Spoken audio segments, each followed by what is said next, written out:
Assalamualaikum warahmatullahi wabarakatuh.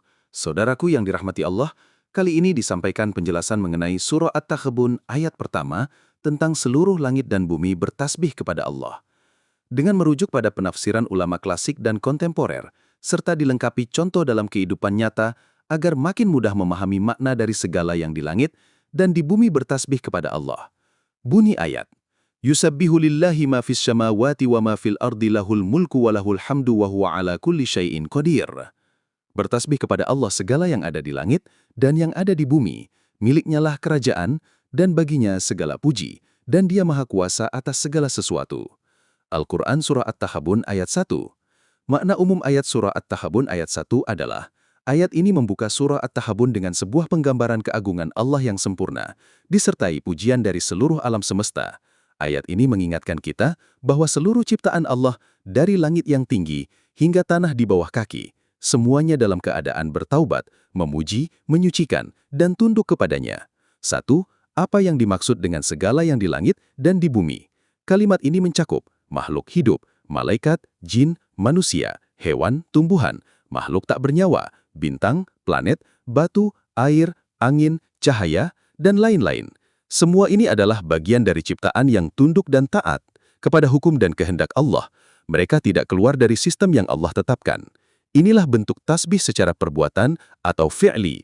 2. Apa itu tasbih?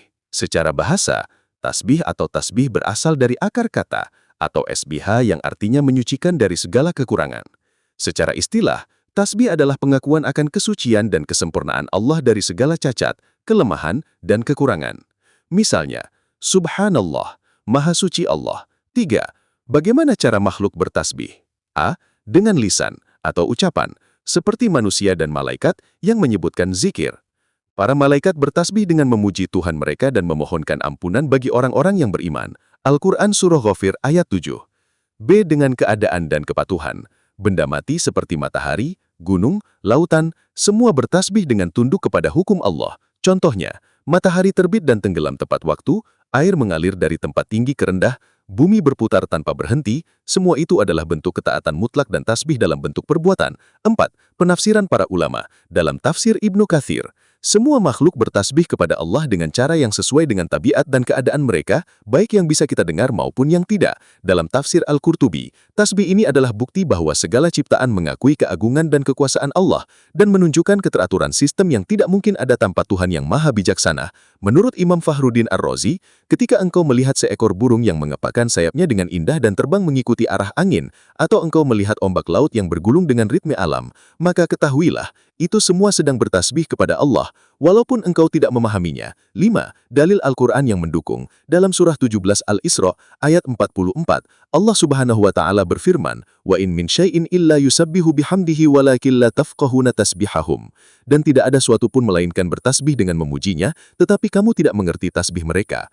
Maksudnya, bahwa semua benda hidup dan mati melakukan tasbih, tetapi manusia tidak bisa memahami tasbih mereka, kecuali orang-orang yang diberi ilmu dan hikmah oleh Allah. 6. Hikmah dan pesan dari ayat ini. Semua makhluk tunduk kepada Allah, maka sepantasnya manusia pun ikut bertasbih dan tunduk. Pujian hanya layak untuk Allah, karena hanya Dia yang mengatur seluruh ciptaannya dengan sempurna. Tasbih adalah ibadah utama, maka perbanyaklah ucapan zikir yang dicontohkan Rasulullah seperti Subhanallah, Alhamdulillah, La ilaha illallah, Allahu Akbar. Kita diajak untuk merenungkan alam dan menjadikannya sebagai jalan menuju keimanan dan rasa syukur. 7. Aplikasi dalam kehidupan. Ketika kita melihat matahari terbit, itu adalah tasbih dalam bentuk ketaatan pada hukum Allah. Ketika bayi menangis, itu adalah bentuk ekspresi kelemahan manusia yang bergantung kepada Allah. Ketika hujan turun, ia menjalankan tugasnya sebagai rahmat dari langit, bertasbih dengan taat. Kesimpulan untuk direnungkan, Surah At-Takhabun ayat 1 bukan sekedar kalimat pujian kosong, tapi peringatan bahwa seluruh ciptaan sedang dalam satu irama ibadah kepada Allah. Mereka tidak membangkang, tidak lalai, tidak berdosa. Tinggallah kita manusia yang diberi akal dan kebebasan, mau memilih ikut bertasbih bersama langit dan bumi, atau menjadi makhluk yang asing di tengah semesta yang tunduk. Bukankah sudah saatnya bagi hati kita untuk ikut tunduk bersama seluruh alam kepada Allah?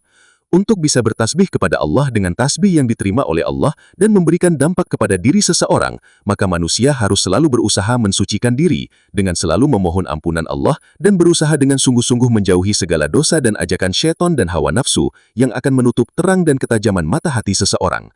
Semoga Allah memudahkan kita selalu bertasbih mengagungkan Allah. Segala puji hanya bagi Allah. Alhamdulillahirabbil alamin. Wassalamualaikum warahmatullahi wabarakatuh.